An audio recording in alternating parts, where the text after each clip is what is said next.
Warm welcome. As Deepu had reminded us, our topic is powerless without prayer. We are studying in the book of Acts. और आप सबका बहुत-बहुत धन्यवाद करते हैं, जो सभी लोग आप प्रोफेसर का वचन को सीखने के लिए, सुनने के लिए आप जो इकट्ठे हुए, इसलिए धन्यवाद। जिस प्रकार से हम सबको ज्ञात है कि हम लोग प्रेरितों काम की पुस्तक से जिस विषय पर अध्ययन करते चले आ रहे हैं, वो है बिना प्रार्थना के शक्तिहीन होना। So we have come to our last lesson. This is the 15th lesson we are going to go through today evening.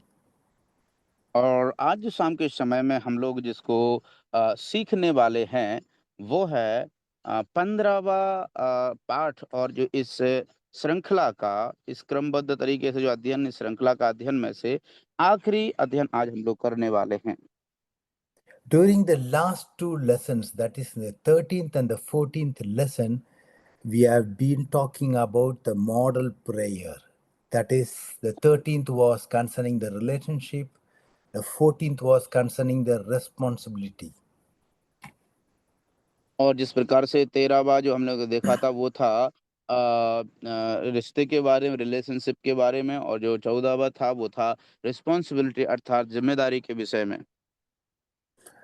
Today's lesson, we are going to talk about the same model prayer but concerning request.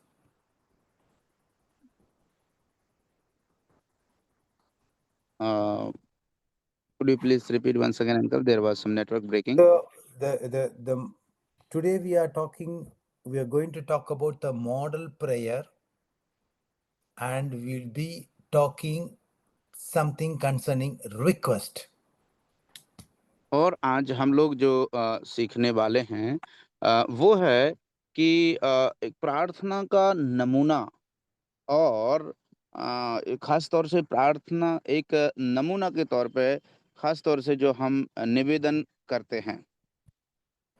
So the passage for our study today is Matthew 6th chapter 11th to 13th verses. और इसलिए हमारा जो आज का विषय जिस पर हम लोग सीखने वाले हैं वो है मत्ती रचित सुसमाचार, उसका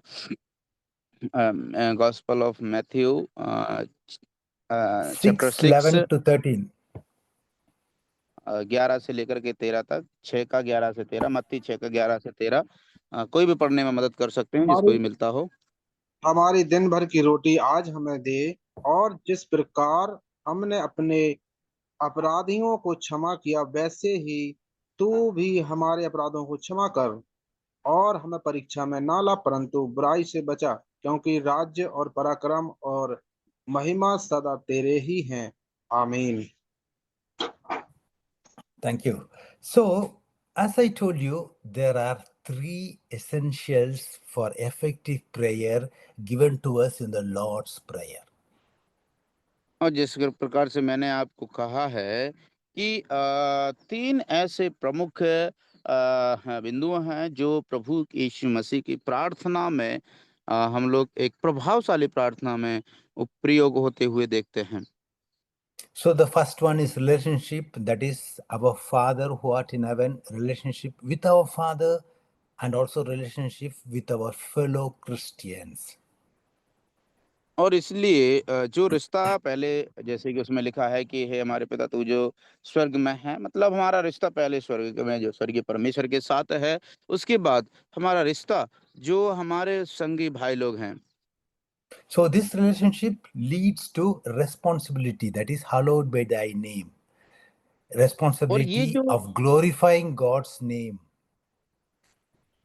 और इसलिए ये बात जो है वहाँ पर हम लोग देखते हैं कि वो ज़िम्मेदारी को प्रदर्शित करती है, रिस्पॉन्सिबिलिटी को, जैसे कि वहाँ पे लिखा है कि तेरा नाम पवित्र माना जाए।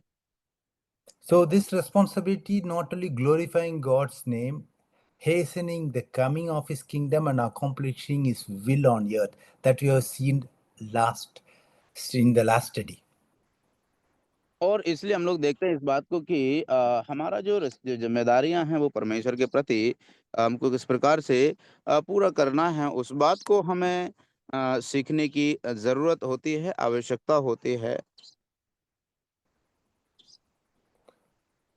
So, true prayer, if that prayer does not draw me closer to my fellow believer or to my Father, that is not a true spiritual prayer. अगर मान के चलो जो प्रार्थना हम करते हैं, अगर वो प्रार्थना हमें अपने परमेश्वर पिता के नजदीकी उसके उसके पास हमें लेकर के नहीं जाती, इसका मतलब वो वास्तव में एक आत्मिक प्रार्थना नहीं है। And also, we don't pray to God to do something for us, but we must be available to God to be the part of the answer. That is responsibility. और इसलिए मेरे प्यारे अजीजों, हमको इस चीज को समझना बहुत जरूरी है, क्योंकि ये बात हमारे जो जिम्मेदारी का एक हिस्सा बन जाती है। Moses prayed for years that God would deliver the people of Israel when they were in Egypt. और हम इस बात को देखते हैं कि मूसा ने बहुत सारी प्रार्थना की उन इस्राएली लोगों के लिए जब वो इजिप्ट में मिस्र देश में थे। But what happened? God called Moses himself to help answer that prayer. और मेरे प्यारे अजीज, हम इस बात को देखते हैं कि आ, वो जिम्मेदारी को प्रार्थना में आ, उसने प्राथमिकता दी और उसके अनुसार परमेश्वर ने उसकी प्रार्थना को सुना। It was the same case with the prophet Nehemiah. He was burdened about the needs of the people in Jerusalem. और मेरे प्यारे अजीजों, हम देखते हैं यिर्मयाह के लिए भी जो प्रभु यरूशलेम में थे वो लोग। We know that prophet Nehemiah, he prayed saying that the gates had been burned, the walls had been torn down in Jerusalem. और खास तौर से हम लोग इस बात को देखते हैं कि जब वो नेहम्याह को देखते हैं प्रार्थना करते, तो वो प्रार्थना बड़ी जिम्मेदारी के साथ करता है। जब उसको मालूम होता है कि प्रभु यरूशलेम के जो गेट हैं, दरवाजे हैं, वो फाटक टूट चुके हैं, जले पड़े हैं। So, at the last, what happened? Nehemiah prayed, God used him to be a part of that answer. और मेरे प्यारे अजीजों, जब जैसे ही नहम्याह ने बड़ी जिम्मेदारी के साथ में प्रार्थना किया, हम क्या देखते हैं? परमेश्वर ने नहम्याह को एक जिम्मेदार प्रार्थना का योद्धा बना करके प्रभु ने उसको उस प्रार्थना में जो प्रभु ने उत्तर दिया था, इस्तेमाल किया। So, brothers and sisters, when God hears us pray, He looks at our hearts and asks that are we really sincere? Do we really mean that? मेरे प्यारे अजीजों, खास तौर से जब हम लोग प्रार्थना करते हैं, ध्यान से सुनिएगा सभी लोग, जब हम लोग प्रार्थना करते हैं तो परमेश्वर एक बात जिस पर परमेश्वर नजर डालते, एक बात जिस पर परमेश्वर ध्यान देते हैं, देखते हैं दृष्टि करके, वो है हमारा हृदय। क्या वास्तव में हमारा हृदय सिंसियर है? क्या हमारा हृदय परमेश्वर के प्रति वफादार या ईमानदारी के साथ में, सच्चाई के साथ में हम प्रभु के से प्रार्थना कर रहे हैं या प्रार्थना में हैं? तो प्रभु हमारे हृदय को जांचता है। Sometimes we pray about backslidden Christians, but the question is are we loving them? Are we ready to help to restore them? और मेरे प्यारे अजीजों, कम से अधिकांश हम लोग क्या सोचते हैं? अधिकांश हम लोगों के जीवन में जब हम खास तौर से उनके लिए प्रार्थना करते हैं, किनके लिए प्रार्थना? उनके लिए जो पिछड़ गए हैं, है ना, जो पीछे चले गए हैं या गिर गए हैं या फिर गलत रास्ते पर चल करके प्रभु से दूर हो गए हैं। क्या हम जब उनके लिए प्रार्थना करते हैं, लेकिन सवाल तो ये है, क्या हम उनसे प्रेम रखते हैं? So, prayer involves relationship and responsibilities. इसलिए ये जो प्रार्थना है वो एक रिश्ता और जिम्मेदारी को समायोजन है। So, in our today's passage, Matthew 6, chapter 11 to 13th verse, we see there three basic requests which is given to us in the Lord's Prayer. और खास तौर से मत्ती 6 का 11 से 13 तक हम देखते हैं ऐसी 6 जिम्मेदारियां प्रार्थना के संबंध में वहां पर प्रभु के द्वारा दी गई हैं। So the first one is, give us this day our daily bread. तो इसलिए पहली बात है कि प्रभु हमें आज दिन भर की रोटी हमें दे। So that is concerning our daily needs. इसलिए ये जो हमारे प्रत्येक दिन की जरूरत के विषय में है। So God is concerned about the material things of our lives. इसलिए क्योंकि प्रभु हमारे जीवन की जो भौतिक वस्तुओं की आवश्यकता होती है उनके विषय में प्रभु चिंता करते हैं। So keep in mind that these were the Jewish men who were learning this prayer. इस बात को याद रखना कि ये वो यहूदी लोग हैं जो प्रार्थना करना सीख रहे थे। So immediately they would think of the Israelites in the wilderness when they were hungry in the wilderness. और वो एकदम से जो है इस्राएलियों के विषय में उनको याद आ जाती है जब वो इस्राएली लोग जब विल्डरनेस अर्थात जंगल में थे। So God said, I will supply bread for you. परमेश्वर ने कहा कि मैं तुम्हारे लिए भोजन की व्यवस्था करूंगा। We all know in Exodus 16 chapter, we read that every day, early in the morning, the dew would fall in the camp and then the manna would fall. और इस प्रकार से यहूदियों को इस प्रकार से निर्देश दिया गया था कि जो है हर एक दिन सुबह के समय में जब तुम जाओगे जंगल में, जब तुम्हें सफेद जो है मन्ना दिखाई देगा और तुम्हें उसको लेकर के उसको खाना है। So that manna was sweet like little wafer and that sustained them physically throughout their wilderness march. खास तौर से वो मन्ना जो है उसमें थोड़ा सा मिठास भी था, इसलिए वो मन्ना जो है उन्हें बाकी की जो यात्रा थी उसमें मदद करते थे कि वो आगे को हिम्मत और ताकत बल पा करके आगे की यात्रा को जो जंगल में उन्हें जाना है करने कर पाते थे। So when Jesus said, give us this day our daily bread, all the apostles would have taught immediately of God supplying the manna from heaven morning after morning. और जैसे ही प्रभु यीशु मसीह ने इस प्रकार से कहा कि हे प्रभु दिन भर की रोटी हमें दे, सो इन्होंने एकदम से इस बात के विषय में विचार किया यहूदियों ने कि प्रभु यीशु मसीह शायद ये बात जो कह रहे हैं कि हमें दिन भर की रोटी आज हमें दे, वो यीशु मसीह मानो मन्ना की बात कर रहे हों। उन्होंने ऐसा सोचा। However, God is not doing that today. Not any manna is falling from heaven every day morning. कुछ भी हो लेकिन ये बात तो सच नहीं सच है कि आज प्रत्येक दिन कोई मन्ना स्वर्ग से नहीं गिर रहा है। When the Israelites were about to enter into the promised land, the manna stopped. They began to eat the grain that was provided for them. और लेकिन हम इस बात को देखते हैं कि खास तौर से जब हम देखते हैं कि वो लोग जैसे ही कनान देश में प्रवेश किया, हम लोग क्या देखते हैं, एक बड़ा बदलाव वहां पर होता है कि वो लोग जो मन्ना को इस्तेमाल करते थे खाते पीते थे वो आना बंद हो जाता है और वो जो है रोटी अनाज और गेहूं खाने लगते हैं। But I think we have to consider our food to be something which is a great miracle for us. हमें इस चीज़ को समझना बहुत ज़रूरी है, खास तौर से कि वो जो खाना है वो हमारे लिए मानो एक चमत्कार से कम नहीं है।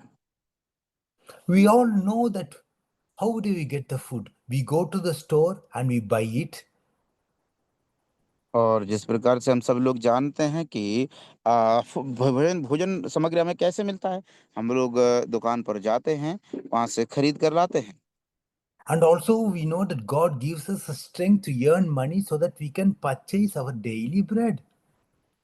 और उसके लिए हम लोग को परमेश्वर हमें हिम्मत और बल देते हैं, सामर्थ देते हैं, ताकि हम जाकर के वहां पर जो ब्रेड है, पैसा कमा करके मेहनत करके ब्रेड है उसको खा सकते हैं। But we have to think about all the miracles that had took place between the grain of the wheat planted in the soul and the loaf of the bread which you pick up in the store.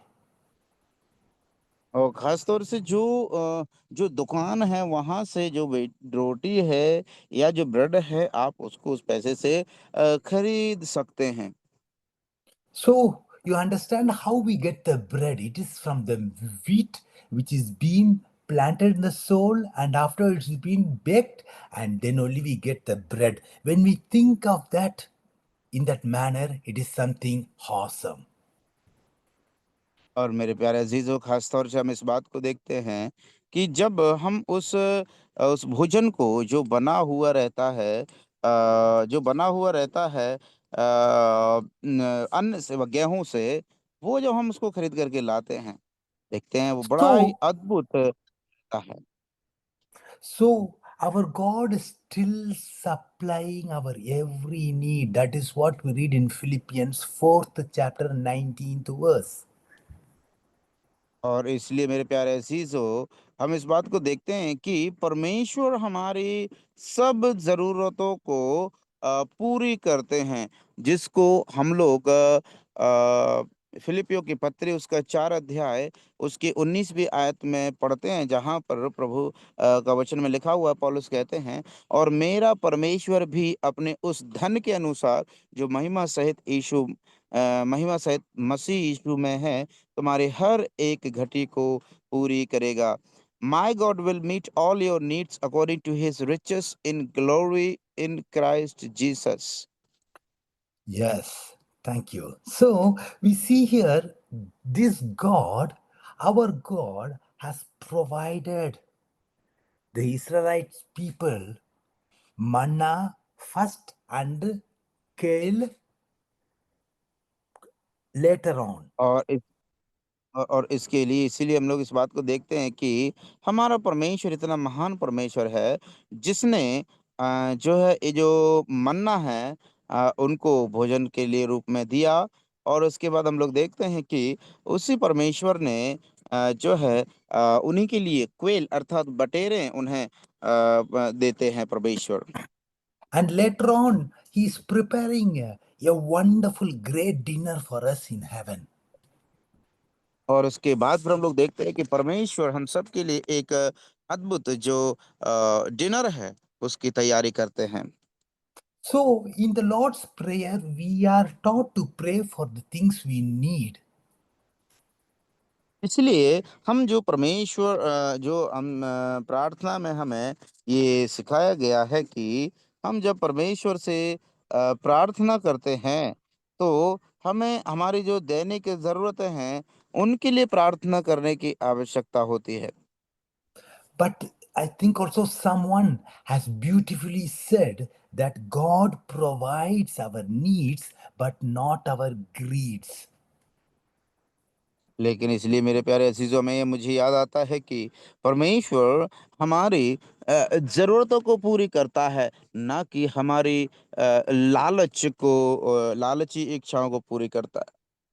Yes, brothers and sisters, I think sometimes our praying becomes rather selfish. हाँ मेरे प्यारे अजीजों, अधिकांश हमारी प्रार्थनाएं स्वार्थ से भरी हुई होती हैं, स्वार्थपूर्ण होती हैं, जो स्वार्थ के लिए ही, स्वयं के लिए ही निर्भर होते हैं। We all know the history of the parable of Jesus multiplied the fish and the loaves and he fed for 5,000 people.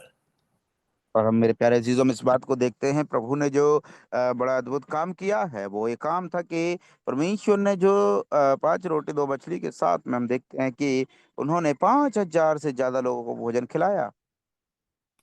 But if these disciples have, after eating all this fish and the bread, if they are asked for some desserts, I think that is something which is for the greed, not for our need. अब मेरे प्यारे अजीजों, मैं समझता हूँ कि अगर परमेश्वर से हम लोग मान के चलो कोई ऐसी चीज मांगते हैं जो हम लोग उपयोग करते हैं, तो वो चीज मैं समझता हूँ कि खाना से बढ़कर के अगर कोई और चीज की हम चाहत रखते हैं, लालसा रखते हैं, तो वो हमारी जरूरत नहीं, वरन वो हमारी लालसा है।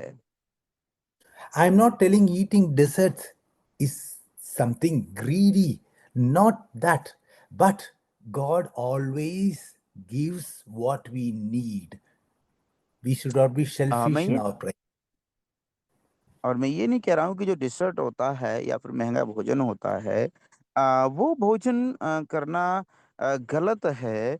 लेकिन इस बात को हमें याद रखना है कि परमेश्वर की इच्छा क्या है? भोजन जो वास्तविक रूप में हमारे लिए आवश्यक है, उसी को हमें लेना चाहिए, ना कि हम मनचाही महँगी-महँगी चीज़ों की लालसा करें। But, brothers and sisters, sometimes we don't know what we need. That is the biggest problem for us. हाँ, मेरे प्यारे अज़ीज़ हो, कई बार ऐसा होता है कि हम लोग वास्तव में कई बार हम लोग नहीं जानते कि हमें किन चीज़ों की आवश्यकता होती है। We can read here in one of his parables here in Luke 11th chapter 11th to 13th verse. हम लोग एक वचन को यहाँ पर लूका उसका 11 का 11वीं आयत को पढ़ लेते हैं। 11, लूक 11 11 to 13. 11 का 13 तक। लूका 11 का 11 से 13। तुम में से ऐसा कौन पिता होगा कि जब उसका पुत्र रोटी मांगे तो उसे पत्थर दे, या मछली मांगे तो मछली के बदले उसे सांप दे?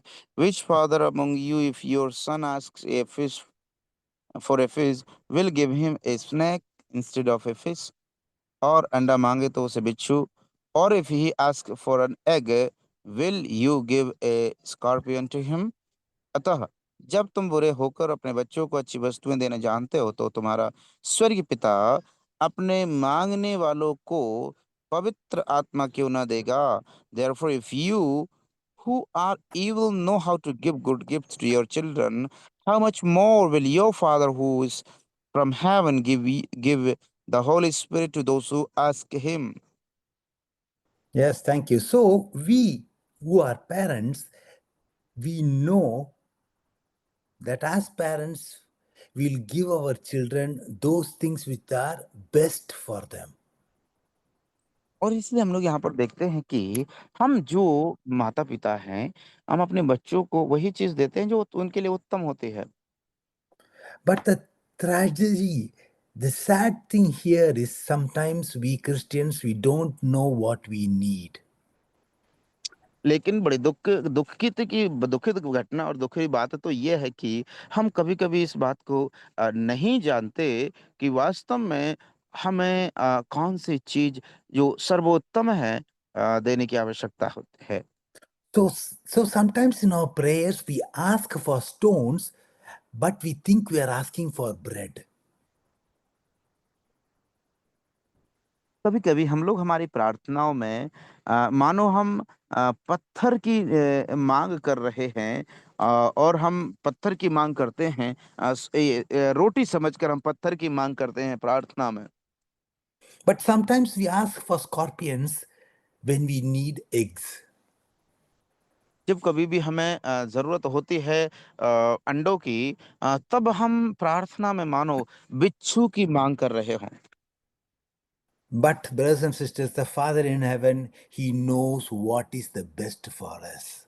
What a wonderful privilege. लेकिन मेरे लेकिन मेरे प्यारे भाइयों-बहनों, जो पिता स्वर्ग में हैं, मुझे और आपको क्या ज़रूरत है? वो भली-भाँति इस बात को जानते हैं, और जो स्वर्ग में रहकर प्रभु हमारी हर आवश्यकता को ज़रूरत को वो पहचानते हैं। And also, we read in this first request, He will give our daily needs. That is, we have to pray for things a day at a time. और इसलिए मेरे प्यारे अजीजों, खासतौर से हम लोगों को इस चीज़ को समझना बहुत ज़रूरी है कि परमेश्वर हमें जो ज़रूरतें हैं उनको परमेश्वर आवश्यक रूप से हमें देते हैं। That does not mean it is wrong to save or to store things for the future. That is not the meaning of that. और मेरे प्यारे अजीजों, इसका मतलब ये नहीं होता है कि हम जो चीज़ें हैं, जो वस्तुएं हैं भविष्य के लिए स्टोर करके रखते हैं, वो गलत नहीं है। But it is wrong to live 2 days at a time. लेकिन ये गलत हो जाता है कि हम जो है एक ही दिन में दो तरीके से जीवन बिताएं। We can lay things for the future. David stored up the wealth that was needed for the building of the temple. और देखिए मेरे प्यारे अजीजों, दाऊद जो है उसने जो है परमेश्वर से जिनकी आवश्यकता थी उनको उसने क्या किया, स्टोर किया, जिससे कि परमेश्वर के मंदिर को, भवन को वो बना सके। So there's nothing wrong with churches and with individuals laying things for the future, but it is wrong to hoard. That is to have things selfish, selfish in the way in a selfish way, and also to waste things. लेकिन मेरे प्यारे अजीजों, अगर उसमें selfishness होती है तो मेरे प्यारे अजीजों वो स्वार्थ से भरे होने की जरूरत नहीं। जो भी चीजों को हम लोग स्टोर करके रखते हैं, इकट्ठा करके रखते हैं, वो चीज मानो उसमें स्वार्थपन ना हो। So we can ask God to supply our material needs as we require them. इसलिए मेरे प्यारे अजीजों, जैसे कि हमें ज़रूरत है, हम परमेश्वर से निवेदन कर सकते हैं कि प्रभु, आप हमारी ज़रूरतों को, जो भौतिक ज़रूरतें हैं, उनको आप ज़रूर पूरा करेंगे। So God will lead us, He will guide us, He will give us the strength so that we might have our daily bread according to our daily needs. और इसलिए हमें ज़रूरत है प्रभु से प्रार्थना करने की कि इसलिए कि हमें प्रभु दिन भर की रोटी आज हमें दे, जिससे कि परमेश्वर के द्वारा हमारी उन ज़रूरतों को वो पूरा कर सके। So now we will go into a second request, that is forgiveness. Forgive our debts as we forgive our debtors. और अभी हम लोग दूसरी बात में जाएंगे, जहाँ पर हम लोगों ने देखा था, जैसे कि प्रभु का वचन कहता है कि जिस प्रकार से प्रभु अ, हमने अपने अपराधियों को क्षमा किया है, वैसे तू भी हमारे अपराधों को क्षमा कर। You know that sin is pictured in many different ways in the Bible. इसका जिस प्रकार से आप जानते हैं कि ये जो पाप है वो कई तरह से बाइबल में दर्शाया गया है। It is pictured as a dirt. Wash me and I shall be whiter than snow.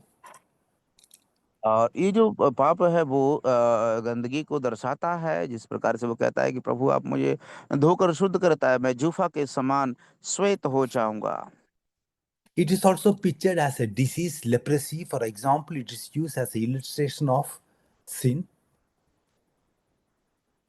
दूसरा कारण हम लोग दूसरा तरीका देखते हैं कि वो मानो एक बीमारी या फिर लेप्रोसी अर्थात कोड़ेपन को भी, जैसे कोड़ किसी को हो जाता है, वो भी एक पाप को दर्शाता है। And also, sin is pictured as darkness. It is also pictured, it is compared to death. और इसलिए दूसरा हम लोग देखते हैं कि जो पाप है वो अंधकार को भी दर्शाता है, जो उस अंधकार को भी निर्देशित करता है। But here in the Lord's Prayer, Jesus selected debt as a picture of sin. Forgive us our debts as we forgive our debtors. और इसलिए हम लोग यहाँ पर देखते हैं कि प्रभु का वचन में लिखा हुआ है, प्रभु इस्तेमाल करते हैं कि हे पिता, जैसे हमने अपने अपराधियों को क्षमा किया है, आप भी हमारे अपराधों को क्षमा करें। So sin is a debt. That is, we have an obligation to God. और हम मान के चलो, जिसकी बात हम जब करते हैं कि प्रभु हमें हमारे अपराधियों को जैसे हमने क्षमा किया है वैसे आप भी हमें क्षमा करें, इसका मतलब हम परमेश्वर की ओर से उस चीज की चाहत रखते हैं। So God is holy and He has laid down His law. और इसलिए मेरे प्यारे अजीज, हम इस बात को देखते हैं कि परमेश्वर ने का जो व्यवस्था है वो उसने हमें दिया है, और हम उसकी व्यवस्था का पालन करने के लिए बाध्य होते हैं। And you and I must confess that we are spiritually bankrupt. We are debtors. We can't pay for to get that law. और इसलिए मेरे प्यारे अजीजों, हमको इस चीज को समझना बहुत जरूरी है कि जो परमेश्वर की व्यवस्था है हम उसके अधीन हैं।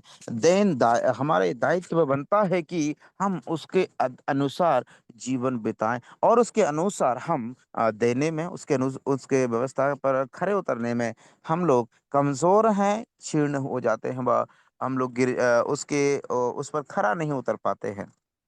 So the tragedy, the sad thing is that so many people don't realize how spiritually bankrupt they are. इसलिए मेरे प्यारे अजीजों, आत्मिक रूप से वो कितने ज्यादा जो है अंदर से अपराधी हैं या फिर गंदे हैं, उनको समझ पाना बहुत ही कठिन हो जाता है। So Lord Jesus looks up upon the sinners and says, "You are broke, you are bankrupt." Even after being saved, we need so much the Savior and we need His forgiveness. और इसलिए मेरे प्यारे अजीजों, हम लोग इस बात को देखते हैं कि प्रभु यीशु मसीह जो है मान के चलो, वो हमें इस प्रकार से दर्शाते हैं कि हमें हमारे जिस प्रकार से हमने यदि अपराधियों को क्षमा किया है, वैसे हमें भी अपने अपराध को क्षमा मिलेगी।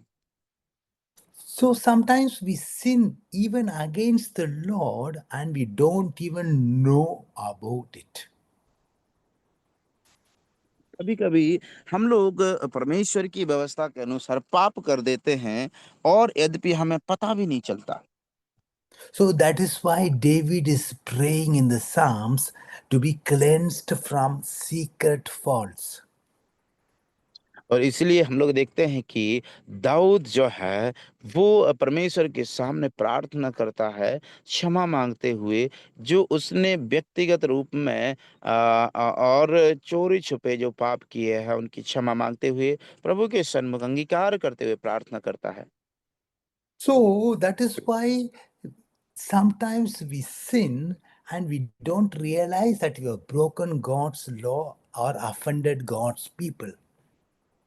और कभी कभी हम लोग जो है इस प्रकार से प्रार्थना नहीं करते और ना ही समझ पाते कि हमने प्रभु का व्यवस्था है उसका पालन नहीं कर पाए हैं, उसके अनुसार जीवन नहीं बिता पाए हैं, और साथ ही साथ हमने क्या किया है, परमेश्वर की व्यवस्था का उल्लंघन कर दिया है, परमेश्वर के लोगों को ठेस पहुंचाए है। हम वो पाप करने के बावजूद उसको समझ नहीं पाते हैं, लेकिन फिर भी प्रभु से प्रार्थना करते रहते हैं।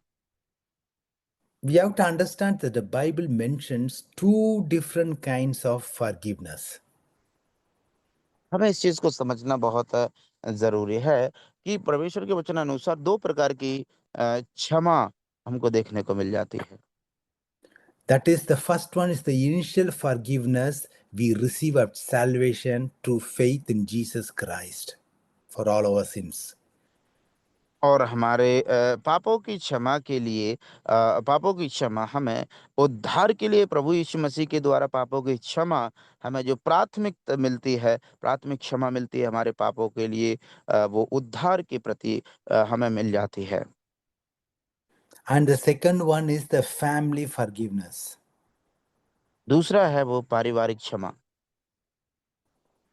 Sometimes we are confused as Christians. If we have been forgiven once and all for all through the faith in Jesus Christ, you will never again have to ask Christ to forgive you. और कभी-कभी हम लोग इस बात को देखते हैं कि हम जिस प्रकार से प्रभु ने हमें क्षमा हम प्रभु से माँगते हैं कि हमें क्षमा करना, और हम दूसरों को प्रति दूसरों को क्षमा नहीं करते हैं। We can believe in this, saying that we need not forgive, we not ask for forgiveness, but every time we don't ask for forgiveness of our sins, but we have to ask for forgiveness for the faults which we do, which we don't even realize that we have done. और मेरे प्यारे अजीजों, जब कभी भी हम प्रार्थना में बैठते, कभी-कभी प्रभु के सन्मुख हम लोग एक सामान्य रूप से प्रभु हमने गलतियाँ की है करके क्षमा माँगते हैं। लेकिन मेरे प्यारे अजीजों, उतना ही नहीं, लेकिन जब हम प्रार्थना करते हैं, ये बात अवश्य है, ये बात ज़रूरी है कि हम जब प्रभु के सन्मुख बैठते हैं प्रार्थना करने के लिए प्रार्थना करते हैं, तो हमें यद्यपि उन पापों को भी क्षमा माँगनी है जो गलतियाँ हमने जानबूझ करके कर दी हैं। Yes, every day we have to go to God to ask Him forgiveness because there are some promises we have made with Him, but we did not keep it. और मेरे प्यारे अज़ीज़ों, हम इस बात को देखते हैं कि प्रभु ने से कुछ वायदे प्रभु ने हमसे किए थे या हमने प्रभु से किए थे, और उन वायदों को हमने पालन नहीं किया है, सो हमें क्षमा माँगने की ज़रूरत है। So we should not never look at forgiveness as an option. इसलिए हम जो क्षमा है, उसको विकल्पीय समझ करके ना टालें। We must never say, I can go ahead and disobey God and then ask Him for forgiveness. That is not that हम kind लोग of attitude we have to have. और मेरे प्यारे अजीज़ों, हमको जो है इस प्रकार का स्वभाव ये नहीं अपनाना है कि चलो हम तो प्रभु से गलती कर लेते, चलो प्रभु से फिर क्षमा माँग लेंगे। If we deliberately sin, if we deliberately rebel against God, that is serious. God will discipline us. और मेरे प्यारे अजीज़ों, अगर मान के चलो जब हम परमेश्वर के सन्मुख वास्तविक रूप में क्षमा प्रार्थी होते हैं, क्षमा माँगते हैं, नम्र होकर के पश्चाताप करते हैं, वास्तव में प्रभु हमें उठा कर के हमें डिलीवर करेगा, हमें छुड़ाएगा। But many times we fail in thought, we fail in word and in deed. We are not what we want, God wants us to be. So we have to ask forgiveness for that. और इसलिए मेरे प्यारे अज़ीज़ों, हमें उनके लिए क्षमा माँगने की ज़रूरत होती है। हमें उनसे क्षमा माँगने की बहुत ही आवश्यकता होती है, क्योंकि जो हमारे शब्द हैं, जो हमारे कर्म हैं, जो हमारा व्यवहार है, हम उन जब जब प्रभु के विरोध में हम कर देते हैं, तो हमें उनसे क्षमा माँगने की ज़रूरत होती है। And also, if we have something against a brother, we have to go to him and ask forgiveness. We have to have a heart of repentance and also we have to forgive others. और इसलिए मेरे प्यारे अजीजों, हमें एक पश्चाताप का हृदय होने के साथ-साथ हमें दूसरों को क्षमा भी देना चाहिए। So, we need to pray regularly to God saying, Oh God, forgive me. इसलिए मेरे प्यारे अजीजों, हमें प्रत्येक दिन प्रभु से प्रार्थना करना है, हे प्रभु, मेरे गलतियों को, मेरे पापों को आप मुझे क्षमा करें। You know the parable of the man which is in Matthew 18 chapter who would not forgive the little debt is an illustration of this forgiveness. और इसलिए मेरे प्यारे अजीज, जो हम लूका में पढ़ते हैं कि एक वो दृष्टांत को जहाँ पर एक दृष्टांत दिया गया है कि एक मालिक था, एक एक हाकिम था, जो अपने दास का थोड़ा सा भी कर्जा उसको वो माफ कर नहीं रहा था, क्षमा नहीं कर रहा था, लेकिन अपने स्वामी से बड़ा कर्जा माफी के लिए वो अपील कर रहा था। So we have seen two requests. That is, we have the right to pray about daily bread. That is the first request. और इसलिए अब लोगों ने अभी दो जिम्मेदारियों को, दो रिक्वेस्ट को हम लोगों ने देख लिया है। पहला जो रिक्वेस्ट And है वो है, पहला रिक्वेस्ट कि हमें हमारे प्रत्येक दिन की ज़रूरतों के लिए हमें प्रभु से प्रार्थना करनी है। And the second request is we have the right to pray about forgiveness. और फिर उसमें फिर उसके बाद फिर जो दूसरा जो उत्तरदायित्व है वो है, हमें अपनी क्षमा के लिए और दूसरों की क्षमा के लिए प्रार्थना करनी है। So now we will go into the third and the last request here. It is about guidance. That is what we read in Matthew 6, chapter 13th verse. Lead us not into temptation, but deliver us from evil. और उसके बाद में फिर हम लोग जो चौथी बात को हम लोग देखते हैं, और वो चौथी बात 13वीं आयत में लिखा हुआ है, और हमें परीक्षा में ना ला, परंतु बुराई से बचा, क्योंकि राज, पराक्रम और महिमा सदा तेरी ही है। आमीन। Yes, brothers and sisters, God does not lead anyone into temptation in the sense of forcing him to be confronted with by sin.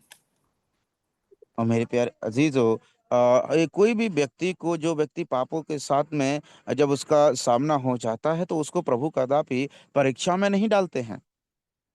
In James' first chapter, we are clearly told that God cannot be tempted and God will not tempt people. और इसलिए मेरे प्यारे अजीजों, प्रभु के वचन में साफ साफ लिखा है कि ना तो परमेश्वर किसी की परीक्षा करते हैं, और ना ही परमेश्वर के द्वारा किसी की परीक्षा की जा सकती है। But what does this request mean? Lead us not into temptation and deliver us from evil. What does this mean? लेकिन इसका मतलब क्या निकलता है कि हे प्रभु, हमें परीक्षा में ना ला और हमें बुराई से बचा। Sometimes, brothers and sisters, you and I become proud and overconfident. कभी कभी हमें और आप हमारे जीवन में जो है घमंड से भर जाते हैं, और हम अपने आप में जो है घमंड महसूस करने लगते हैं। That is why when we need to pray, we have to pray, Father, guide me today. Don't let me get myself into a situation where I am tempting myself or I am tempting you. और मेरे प्यारे अजीजों, हमें इस प्रकार से परमेश्वर से प्रार्थना करनी है, इस प्रकार से प्रभु से मांगना है कि प्रभु, आप मेरी मदद करें कि मैं ऐसी अवस्था में कदापि ना पड़ जाऊं कि मैं जहां पर अपने आप को प्रलोभन में डालूं, और आपको आपके प्रति मैं जो है घमंड से पाप करूं। इसलिए हमें प्रभु से यही प्रार्थना करनी है कि प्रभु, आप हमें परीक्षा में ना ला, जिससे कि हम आपके प्रति बुराई ना कर पाए। So lead us not into temptation simply means keep me alert. Keep me aware of the fact that the wicked one is around me. I should not be trapped by him. और इसलिए मेरे प्यारे अजीजों, हमें इस चीज के लिए बहुत आवश्यक है प्रभु से निवेदन करने का, प्रभु से मांगने का कि हे प्रभु, हमें जो है बुराई से या परीक्षा में ना लाओ, बुराई से बचा। इसका मतलब, सीधा सीधा मतलब ये है कि हम परमेश्वर से निवेदन कर रहे हैं कि हे प्रभु, आप हमें अलर्ट रहने के लिए, सचेत रहने के लिए, कि हम पाप में ना पड़ें, हम परीक्षा में ना पड़ें। उससे हम प्रभु से निवेदन करते हैं कि प्रभु, हमें वो अलर्ट रहने की सामर्थ्य दे। That is what we read in Matthew 26, chapter 41st verse. Watch and और pray इसलिए that you enter not into temptation. और इसीलिए हम लोग जब प्रभु का वचन में मत्ती उसका 20 अध्याय में जब पढ़ते हैं, वहां पर प्रभु इस प्रकार से उनसे कहते हैं कि जागते रहो और प्रार्थना करते रहो, जिससे कि तुम जो है पाप में ना गिरो या प्रलोभन में ना गिरो। So we have read that verse, Matthew 26, 41st verse. 1 second, uncle, I think so that we have not read मत्ती उसका 26 का अंकल। 41. 26, 41. Okay, okay.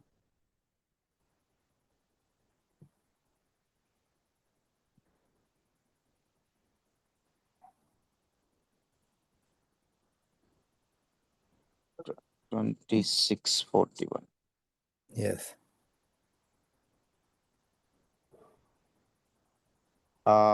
जागते रहो और प्रार्थना करते रहो कि तुम परीक्षा में ना पड़ो। आत्मा तो तैयार है परंतु शरीर दुर्बल है। Watch and pray that you should not enter into temptation. The spirit indeed is willing but the flesh is weak. Yes. So, brothers and sisters, we must be very careful when we feel strong, when we feel confident.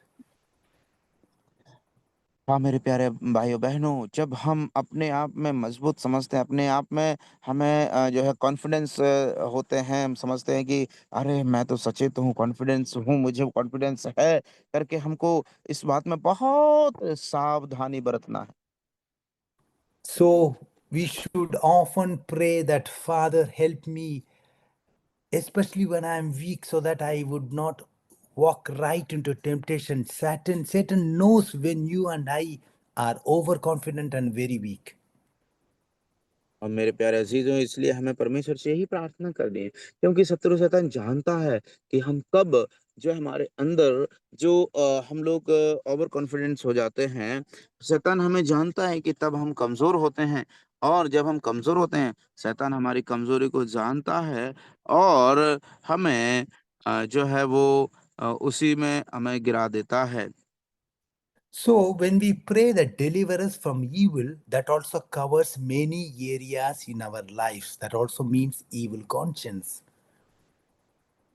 और इसलिए मेरे प्यारे अजीजों, वो हमें हमारे जो कई हमारे जीवन के कई ऐसे पाप हैं जिनको वो हाँ, जो रहस्यमय पाप है उनको वो हमारे सामने प्रकट करता है। So, also, that is the evil conscience. When we read in Hebrews, he warns about the evil heart of unbelief. और इसलिए वो जो बात वहां पर वो कर रहे हैं वो है जो बुरे हृदय की या फिर बुरे विवेक की। इसलिए इब्रानियों के पत्र जहाँ हम पढ़ते हैं वहां पर वो चेतावनी देता है उस बुरे बुरे हृदय के विषय में। Yes, because the word of God says that unbelief comes from an evil heart. Unbelief makes God a liar. और इसलिए मेरे प्यारे अजीजों, क्योंकि ये जो अविश्वास है या अंधविश्वास है वो उस बुरी आत्मा के जरिए से या बुराई के बदले बुराई के लिए ही आता है। वो परमेश्वर के प्रति परमेश्वर की ओर से नहीं आता है। So we have to pray every day, God, deliver me from evil. He has to deliver each and every one of us from this present evil world. और इसलिए मेरे प्यारे अजीजों, ये आवश्यक है कि हमें इस वर्तमान के बुरे संसार से बचाने के लिए, हमें एक दूसरे के लिए, हमें अपने आप के लिए सचेत होकर के प्रार्थना करने की आवश्यकता है। Yes, evil, that is not only evil conscience, that also can be evil speaking. That is to be delivered from a gossiping tongue.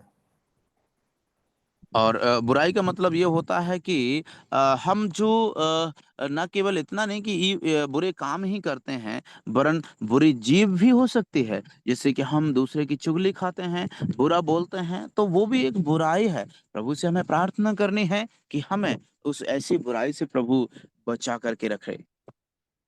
That is what we read in Thessalonians. He warns us about all appearances of evil. और प्रभु इसलिए वचन में लिखा हुआ है कि वो हमें सारी बुराई से, सब प्रकार की बुराई से हमें वो बचाता है। Not only appearances, also appearances of evil. Abstain from all appearance of evil. और इसलिए हमें वो जो है बुराई की हर एक परछाई से हमें वो प्रभु बचाता है। And that is why we have to pray every day. There is so much evil in the world. We have to pray that lead us not into temptation, but deliver us from evil. और इसलिए बहुत ज़रूरी है हमें हर एक दिन प्रभु से प्रार्थना करनी है कि हे प्रभु, हमें परीक्षा में ना ला और हमें बुराई से बचा। So, when we see here, today we have seen these three basic important requests in the Lord's Prayer. और इसलिए आज हम लोगों ने प्रभु की प्रार्थना में 3 महत्वपूर्ण निवेदनों को हम लोगों ने आज देखा है। That is, the first one is God will meet our daily needs. और उसमें से पहला है कि परमेश्वर हमारी प्रत्येक दिन की ज़रूरतों को पूरा करेगा। And the second one is that He will forgive us. As a debtors, He will forgive us. और दूसरा है जैसे हम अपने अपराधियों को क्षमा करते हैं, प्रभु हमें क्षमा करेगा। And the third one is He will guide us. That is, lead us not into temptation. He would guide and protect us as we obey Him. और इसलिए हम लोग देखते हैं दूसरा कि प्रभु हमें जो है हर बुराई से बचाए, हर बुराई वो बचाता है और बचाने के साथ-साथ हमें वो बुराई से परीक्षा में नहीं डालता वरन हमें बुराई से बचाता है। So, in the Lord's Prayer, in the model prayer, relationship involves responsibility.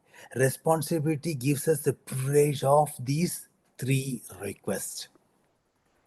और इसलिए हम जो है जो प्रार्थना में करते हैं प्रभु, हमारा जो रिश्ता है उसके साथ में हमें वो प्रेरणा देता है। और जब जो रिलेशनशिप और रिश्ता बनता है तो वहाँ पर रिस्पॉन्सिबिलिटी अर्थात ज़िम्मेदारी को लेकर के आता है। और ज़िम्मेदारी को हम लोग देखते हैं कि वो ज़िम्मेदारी क्या है? हमें रिक्वेस्ट की ओर लेकर के जाता है, जो हम लोगों ने 3 रिक्वेस्ट और 3 निवेदनों को अब आज हम लोगों ने सीखा है। When we look at the life of Adam had the privilege of walking with God. That is relationship. हम लोग देखते हैं जब आदम को अवसर मिला परमेश्वर के साथ-साथ चलने का और परमेश्वर के साथ वो प्रभु के संग-संग वो चलता रहा, संगति रखा उसने। And also, he had that privilege to rule the Garden of Eden. That was responsibility. और उसके साथ-साथ ना केवल उसके साथ आदम को वो रिश्ता परमेश्वर के साथ था, वरन परमेश्वर के साथ-साथ उसको रिस्पॉन्सिबिलिटी अर्थात ज़िम्मेदारी भी दिया था कि वो जो है, जो परमेश्वर ने बनाया उस पर अधिकार रखें। ये परमेश्वर ने उसको रिस्पॉन्सिबिलिटी अर्थात ज़िम्मेदारी दिया था। But where did he fail? Where did he go out of God's will? That is when he blamed his helpmate, that is his wife, for the apple incident. और इसलिए मेरे प्यारे अज़ीज़ों उसने गलती कहाँ कर दिया? उसने गलती वहाँ पर कर दिया जब उसने अपनी पत्नी अर्थात उनकी जो सहायक थी हव्वा पर उसने आरोप लगाया कि इसने मुझे वो एप्पल अर्थात वो सेब खाने को दिया। Yes, brothers and sisters, we have relationship, we have responsibilities, and also we have the privilege to have these requests before God. हाँ, मेरे प्यारे अज़ीज़ों, हम जब प्रार्थना में बैठते हैं, हमें हमारे साथ में एक परमेश्वर के साथ एक रिश्ता रिलेशंस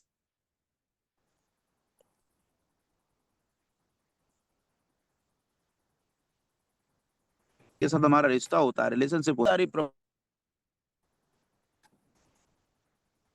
Oh, it's breaking. तो वो ज़िम्मेदारियों को रिक्वेस्ट के साथ करता है। So, this privilege comes with some kind of accountability. That is, we have to answer to God and to others for our actions. That is, we have to live with integrity.